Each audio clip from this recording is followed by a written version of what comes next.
Y llegamos ahora al capítulo 11. En este capítulo veremos que Cristo enseña a sus discípulos a orar.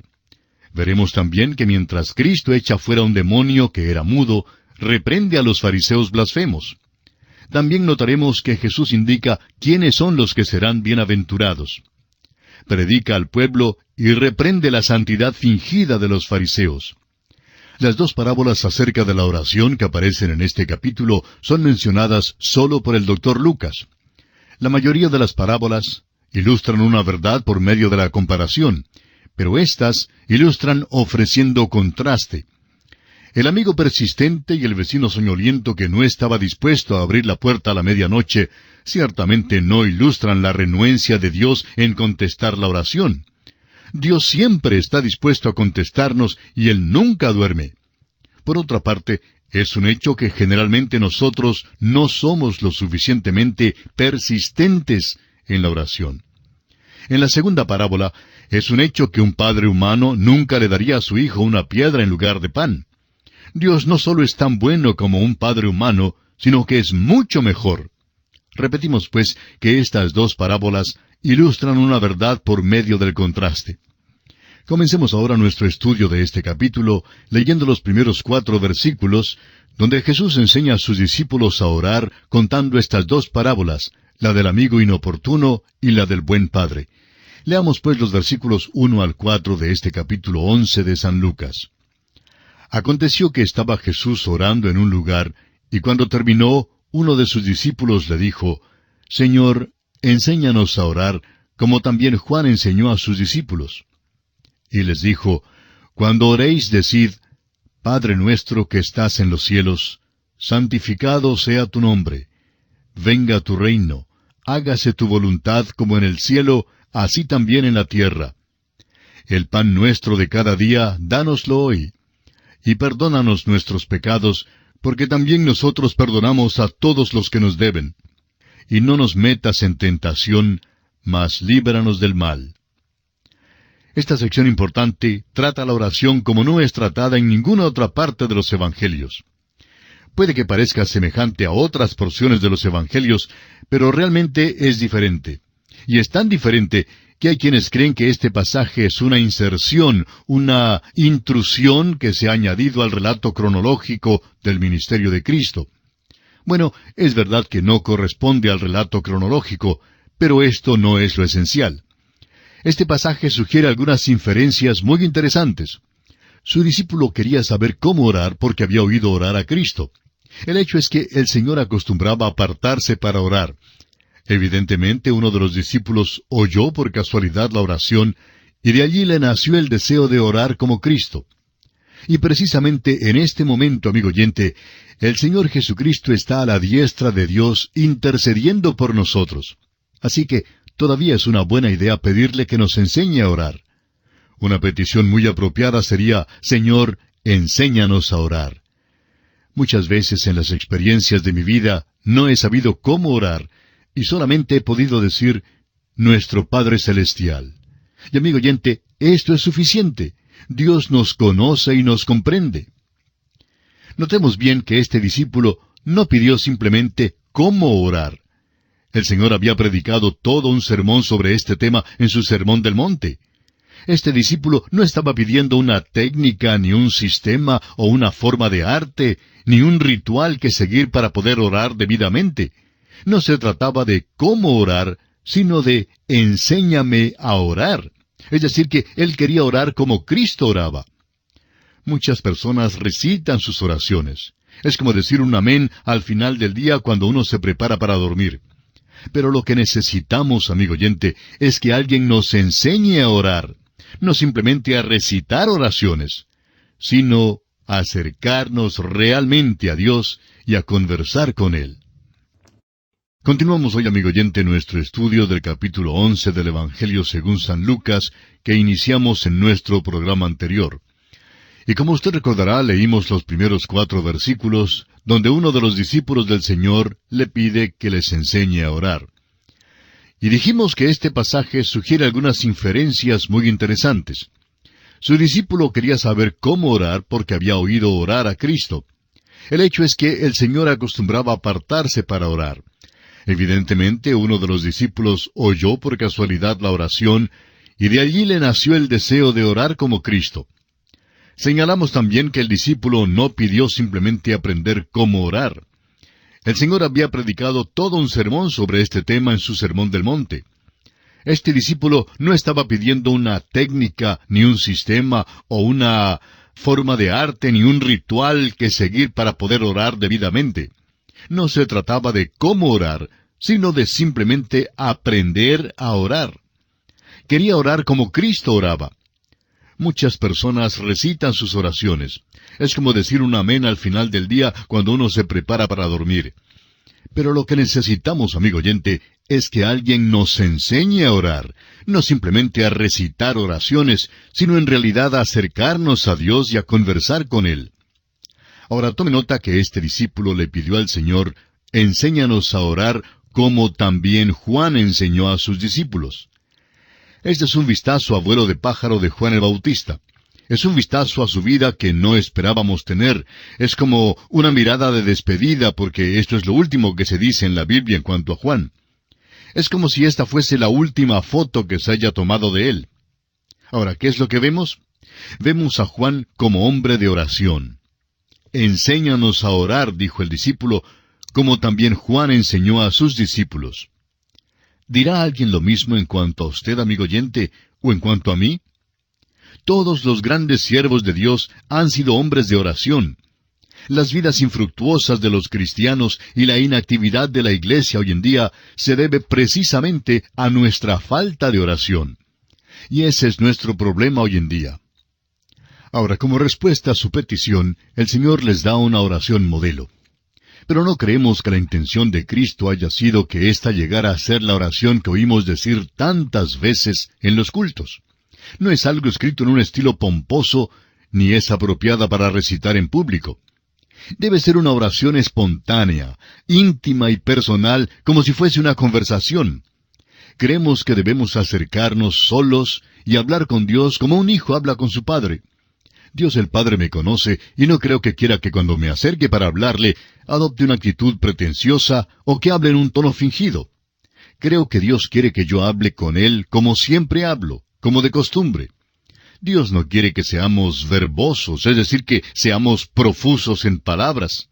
Y en realidad confieso que hasta me cansan las oraciones verbosas. A veces nos parece que Dios puede decir, apaguémosle, sintonicemos a otro, ya hemos escuchado decir esto a esta persona. El hecho es que es una persona que repite lo mismo muchas veces. Las más grandes oraciones en las Escrituras, amigo oyente, son breves. La oración más corta, Señor, sálvame, fue voceada por Simón Pedro. Vamos a considerar ahora algunos de los elementos de esta oración modelo que el Señor dio a sus discípulos. La oración es adoración. Es un honor a Dios. El reino es la voluntad de Dios en la tierra. La oración es el privilegio de los redimidos. No se puede orar por el reino de Dios sin saber de qué se trata. Significa la represión de lo malo y el aliento de lo bueno. Significa que usted, amigo oyente, tiene un deseo de hacer la voluntad de Dios. Usted puede pronunciar las palabras de esta oración, pero tiene que haber un significado detrás de las palabras. Usted necesita ser ya redimido para poder orar esta oración, porque no creemos que haya sido dada para el incrédulo. Hay otra oración que ha sido dada para los incrédulos, y es esa que dice, Dios, sé propicio a mi pecador. Dios es misericordioso y poderoso para salvarle. No tiene que rogarle que le salve. Él le salvará a usted si solo acude a Él. Ahora, una parte de esta oración trata de las provisiones físicas. Dice, el pan nuestro de cada día, dánoslo hoy. Luego nos dice que oremos, y perdónanos nuestros pecados, porque también nosotros perdonamos a todos los que nos deben. Ahora es posible que no tengamos razón, pero sí creemos que ninguno de nosotros podamos cumplir con esta norma en nuestra conducta. Amigo oyente, ¿perdona usted a todos? ¿Genuinamente perdona usted a todos? Bueno, amigo oyente, si Dios nos perdonara en la misma base que nosotros perdonamos a los demás, le aseguramos que nunca seríamos salvos. Nuestra norma la encontramos establecida en las palabras del apóstol Pablo en su carta a los Efesios, capítulo 4, versículo 32, donde dice: «Antes sed benignos unos con otros, misericordiosos, perdonándoos unos a otros, como Dios también os perdonó a vosotros en Cristo». Note usted que Dios nos perdonó antes que nosotros fuéramos perdonadores. La Escritura confirma esto. El mismo apóstol Pablo dice en el capítulo 5 de su carta a los Romanos, versículo 6, «Porque Cristo, cuando aún éramos débiles, a su tiempo murió por los impíos». Y luego en el versículo 8 del mismo capítulo 5 de Romanos agrega: «Mas Dios muestra su amor para con nosotros, en que siendo aún pecadores, Cristo murió por nosotros». Y luego en el versículo 10 del mismo capítulo 5 de Romanos dice: «Porque si siendo enemigos fuimos reconciliados con Dios por la muerte de su Hijo, mucho más, estando reconciliados, seremos salvos por su vida». No es pues necesario rogarle a Dios que le salve. Él quiere salvarle. Él está interesado en darle la salvación. Usted no tiene que bregar, que luchar por ella. Simplemente acepte la salvación que le ofrece Cristo. Ahora, si usted es hijo de Dios, puede que le sea necesario elevar una oración como esta oración modelo. Le hará que sea un hombre o una mujer de oración, y esto es lo que quiere Dios.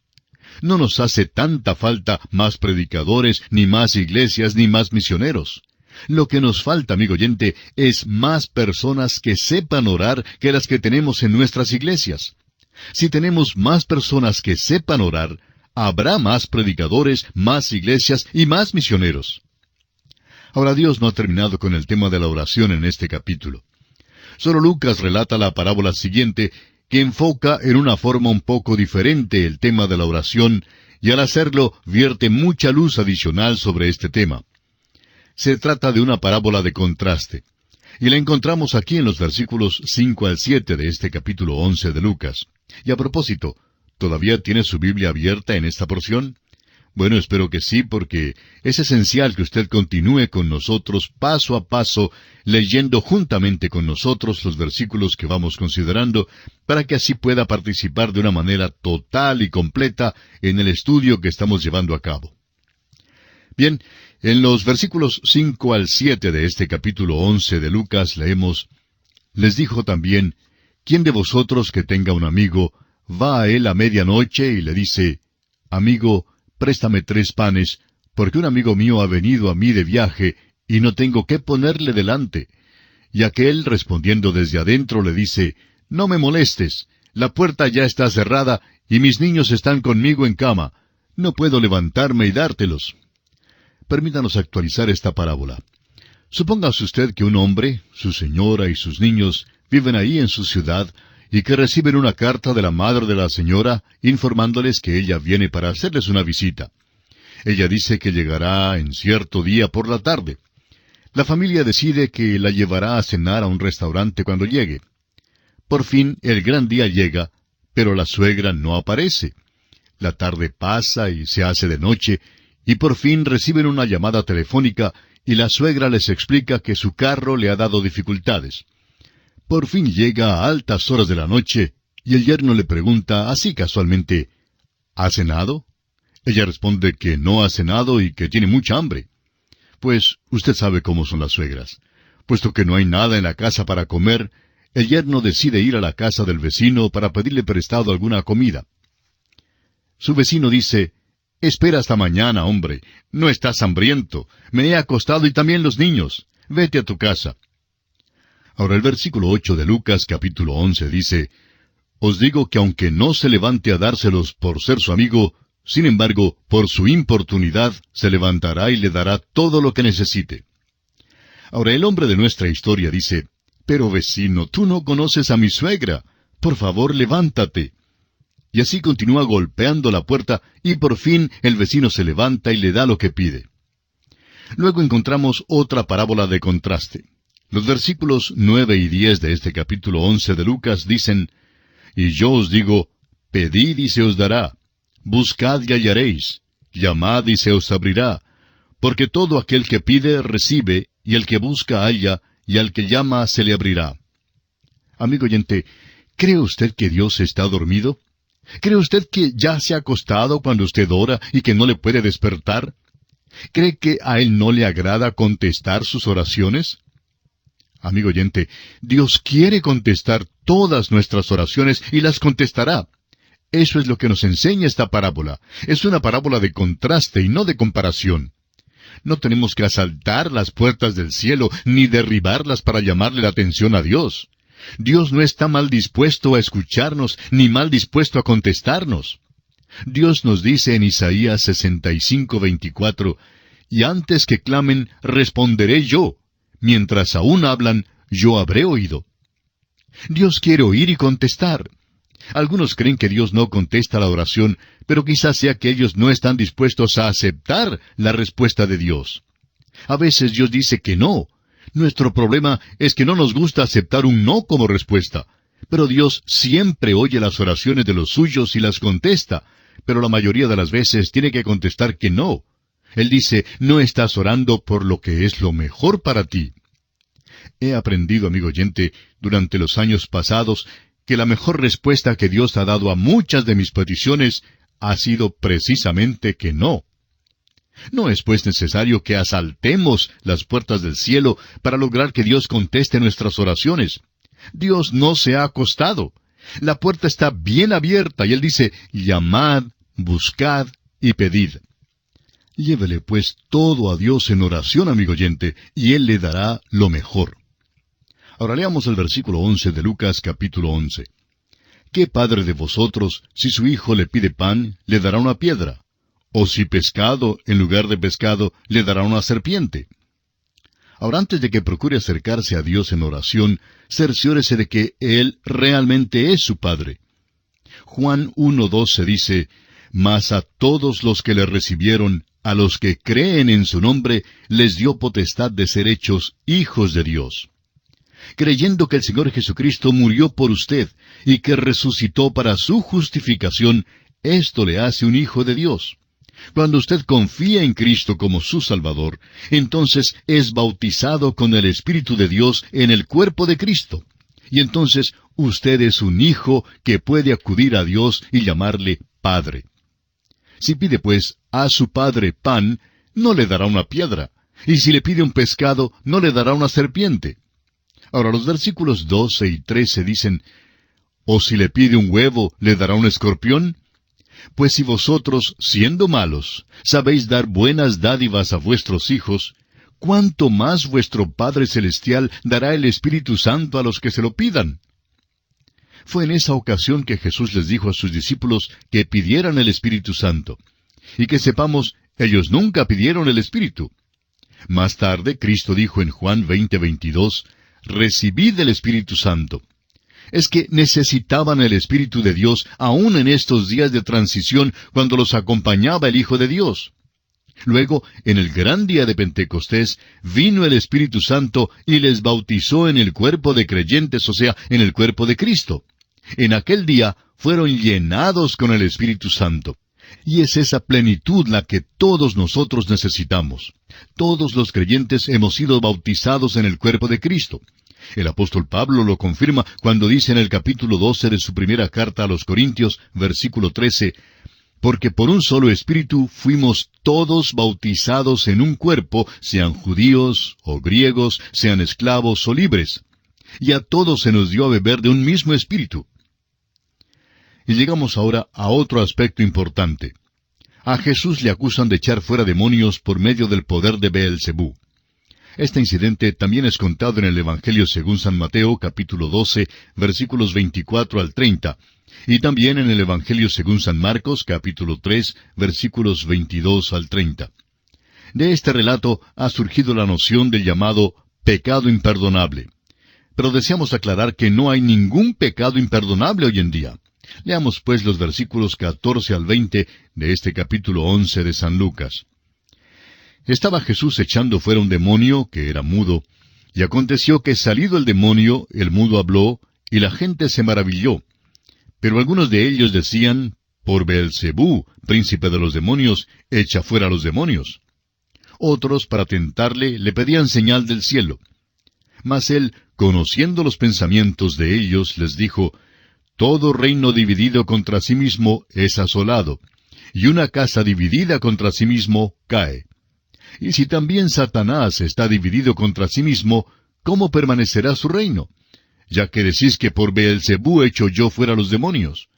Pues si yo echo fuera los demonios por Beelzebú, vuestros hijos, ¿por quién los echan? Por tanto, ellos serán vuestros jueces. Mas si por el dedo de Dios echo yo fuera los demonios, ciertamente el reino de Dios ha llegado a vosotros. El carácter convincente de los milagros de Jesús obligó a los fariseos a ofrecer alguna explicación.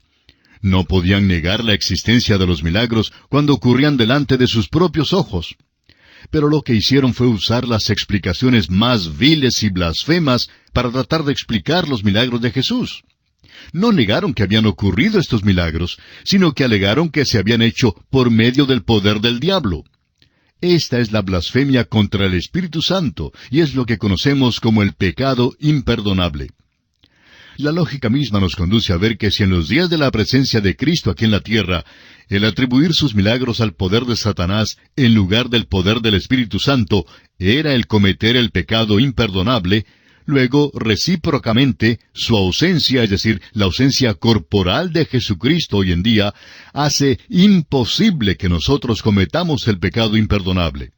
Y nuestra posición es completamente compatible con un evangelio que proclama que todo aquel que cree será salvo. La respuesta de Jesús es terminante y no permite ningún lugar a la duda de que Él no hacía milagros por el poder de Satanás. Esta denuncia severísima por Jesús de los príncipes religiosos revela que los ha rechazado. Ahora, ¿habían cometido ellos el pecado imperdonable? Solo Dios sabe la condición interna del corazón humano. Pero sabemos que, por lo menos, el rompimiento con estos enemigos es final. Continuamos hoy, amigo oyente, estudiando el capítulo 11 del Evangelio según San Lucas, y comenzaremos leyendo los versículos 21 y 22, que dicen: Cuando el hombre fuerte armado guarda su palacio, en paz está lo que posee. Pero cuando viene otro más fuerte que él y le vence, le quita todas sus armas en que confiaba y reparte el botín. Estos son versículos importantes para nuestras naciones. Hay quienes quieren desarmarnos y tornarnos indefensos. Dicen que quieren acabar con los armamentos de guerra. Estas cosas son terribles, es verdad, pero la Biblia dice, un hombre fuerte, armado, guarda su palacio. Hay hombres malos y Satanás es nuestro enemigo. Mientras nuestras naciones tengan enemigos, hacemos bien en tener armas. Mientras Satanás está activo, el cristiano hace bien en tener sus armas, que son la oración y la palabra de Dios. Claro que a mí me gustaría que los países no tuvieran que tener armas. Nunca me ha llamado la atención el llevar un uniforme, pero llega el tiempo en la vida cuando hay que llevar un uniforme por amor de su propio país. Un hombre fuerte armado guarda su palacio y en paz está lo que posee. Ha habido mucha discusión en cuanto a si un hombre debe guardar armas de fuego en su hogar. Bueno, creemos que sí, que un hombre debe guardarlas. Un hombre fuerte armado guarda su casa, recordemos eso. Ahora, si el enemigo sabe que no puede entrar en mi hogar para hacerle daño a mis seres queridos sin pagar un precio terrible, pues no pasará a mi casa, y yo quiero que lo sepa. Y ahora tenemos una parábola que proclama lo inútil que es la reforma moral que se lleva a cabo por medios humanos. La parábola del espíritu inmundo que vuelve. Leamos los versículos 24 al 26 de este capítulo 11 de Lucas. Cuando el espíritu inmundo sale del hombre, anda por lugares secos buscando reposo, y no hallándolo dice, volveré a mi casa de donde salí. Y cuando llega, la halla barrida y adornada. Entonces va y toma otros 7 espíritus peores que él, y entrados moran allí, y el postrer estado de aquel hombre viene a ser peor que el primero. Esta es una de las parábolas más profundas de Jesús y hasta causa susto. Enseña que la autorreforma significa solo la muerte y la destrucción, mientras que la regeneración significa la vida y la libertad. La religión y la filosofía son malas debido a que dan al hombre una falsa esperanza y una falsa seguridad. Se necesita una poderosa transformación. Este pasaje enseña lo inútil que es la llamada autorreforma, es decir, la reforma que una persona se propone llevar a cabo de sí misma. El espíritu inmundo salió de un hombre y el hombre se quedó vacío. Quedó como una de esas casas donde se dice que aparecen los fantasmas, y esa es la condición de muchas personas hoy en día que creen que viven una vida buena. El vacío tiene que llenarse con algo, y si no se llena con el Espíritu Santo y el poder de Jesucristo, la condición postrera llega a ser peor que la primera. Y pasamos luego a la señal de Jonás que el Señor da y que encontramos aquí en los versículos 29 al 32 de este capítulo 11 del Evangelio según San Lucas. Y apiñándose las multitudes, comenzó a decir, «Esta generación es mala, demanda señal, pero señal no le será dada, sino la señal de Jonás. Porque así como Jonás fue señal a los ninivitas, también lo será el Hijo del Hombre a esta generación. La reina del sur se levantará en el juicio con los hombres de esta generación y los condenará, porque ella vino de los fines de la tierra para oír la sabiduría de Salomón, y he aquí más que Salomón en este lugar. Los hombres de Nínive se levantarán en el juicio con esta generación y la condenarán, porque a la predicación de Jonás se arrepintieron, y he aquí más que Jonás en este lugar». Los hombres aquí usan otro estratagema sutil para acercarse a Jesús. Aparentan seguir su programa al pedirle señal, pero en realidad no tienen ninguna intención de creer aunque les dé una señal. Fue por eso que Jesús rehusó categóricamente concederles una señal, pero trajo a la memoria de ellos dos incidentes del Antiguo Testamento. Primero, la restauración milagrosa del profeta Jonás de la amenaza de muerte para cumplir su deber con el pueblo de Nínive era un cuadro de la resurrección de Cristo. La resurrección de Cristo de entre los muertos fue una prueba tan grande de la validez de su ministerio como la liberación de Jonás fue una prueba de su ministerio. Jesús alegó ser mayor que Jonás. En segundo lugar, alegó ser mayor que Salomón. El mensaje de Jesús fue rechazado como lo fue el hecho de que Él era el Mesías. Jesús alegó que era mayor predicador que Jonás y un mayor sabio que Salomón, pero el mundo no quiso reconocer su grandeza. Y llegamos ahora a la parábola de la luz. Leamos los versículos 33 al 36 de este capítulo 11 de Lucas, y confiamos, amigo oyente, que usted está siguiendo conmigo esta lectura, así que en su Biblia lea conmigo los versículos 33 al 36. Nadie pone en oculto la luz encendida, ni debajo del almud, sino en el candelero, para que los que entran vean la luz. La lámpara del cuerpo es el ojo. Cuando tu ojo es bueno, también todo tu cuerpo está lleno de luz. Pero cuando tu ojo es maligno, también tu cuerpo está en tinieblas. Mira, pues, no suceda que la luz que en ti hay sea tinieblas. Así que, si todo tu cuerpo está lleno de luz, no teniendo parte alguna de tinieblas, será todo luminoso, como cuando una lámpara te alumbra con su resplandor.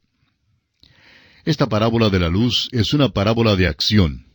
La luz crea responsabilidad, y un hombre que recibe la verdad tiene que actuar.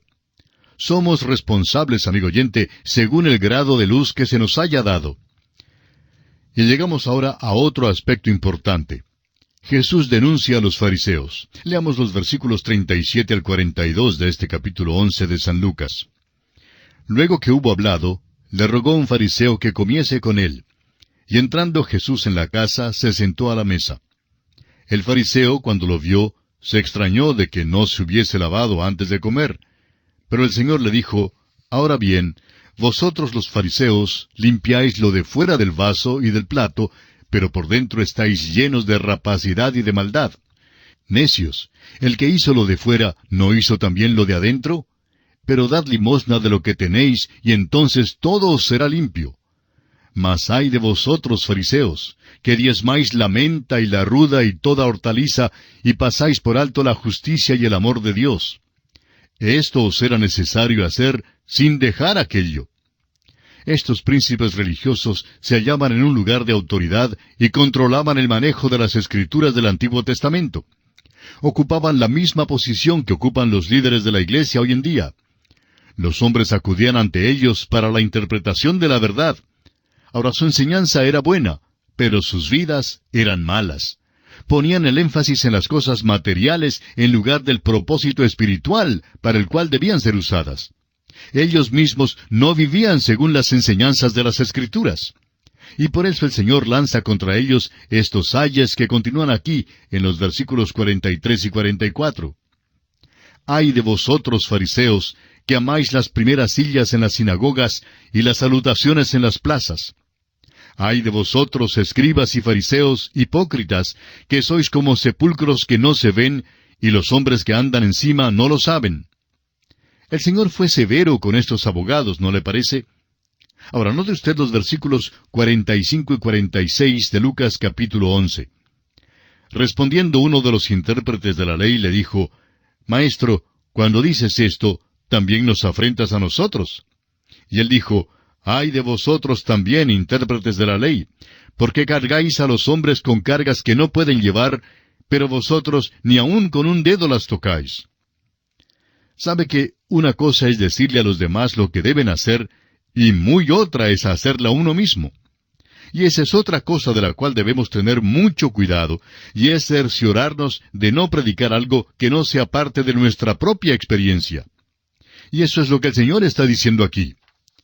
Bien, vamos a concluir en este punto nuestro estudio del capítulo 11 de este Evangelio según San Lucas, porque ya hemos andado sobre este terreno con anterioridad, y estamos deseosos en este Evangelio de prestar atención debida a aquello que no se encuentra en otra parte, ya que es tan rico, y hay tantas cosas que todavía debemos ver, y deseamos darle todo el tiempo necesario.